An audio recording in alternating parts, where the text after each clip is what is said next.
Hello guys, আসসালামু আলাইকুম। Welcome to আর অ্যানাদার ভিডিও। আশা করছি আপনারা সবাই ভালো আছেন। আমাদের বাসায় আজকে মুরগি রান্না করা হচ্ছে। তো দেখতে পাচ্ছেন মুরগি ভাজা হচ্ছে, মুরগি পিসগুলো বড় বড় করা হয়েছে। এইভাবে করলে রান্নাটা খুব মজা লাগে। এখানে শুটকিও ভাজা হচ্ছে। আজকে শুটকি মাছও রান্না করা হচ্ছে আমাদের বাসায়। শুটকি ভর্তা করা হবে।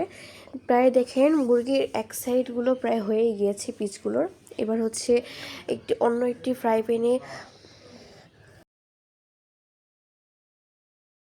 মরিচ, যেগুলো তেলে ভাজা হচ্ছে।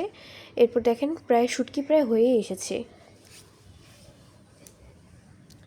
শুটকি ভর্তা অনেক টেস্টি হয়। আপনারা যারা এখনও শুটকি ভর্তা কখনো টেস্ট করেনি তারা অবশ্যই টেস্ট করে।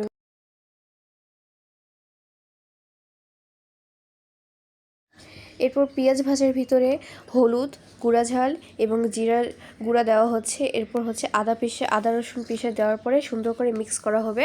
এই মিক্সারটা অনেকক্ষণ নাড়তে হবে এবং মিক্সারটা যত ভালো হবে রান্নাটা ততই মজাদার হবে। তো মিক্সার করা হচ্ছে, আপনারা দেখতে পাচ্ছেন মিক্সারটা প্রায় হয়ে গিয়েছে। এরপর হবে দিয়ে সুন্দর করে নাড়তে হবে। তো মুরগির পিসগুলো দেওয়া হয়েছে, এবার সুন্দর করে নাড়তে হবে। রান্নাটা চলতেছে, দেখতে পাচ্ছি। এইভাবে মুরগি রান্না করলে অনেক টেস্ট হয়। দেখেই বোঝা যাচ্ছে যে আজকের রান্নাটা অনেক সুস্বাদু হবে। তো এগুলো হচ্ছে আমাদের নিজেদের ফার্মের মুরগি। ঝোল ঝোল হয়ে গেছে। এই রান্নাটা প্রায় শেষ। আমাদের পরের ভিডিওগুলো পাওয়ার জন্য অবশ্যই আপনারা আমাদের চ্যানেলটি সাবস্ক্রাইব করবেন। আসসালামু আলাইকুম।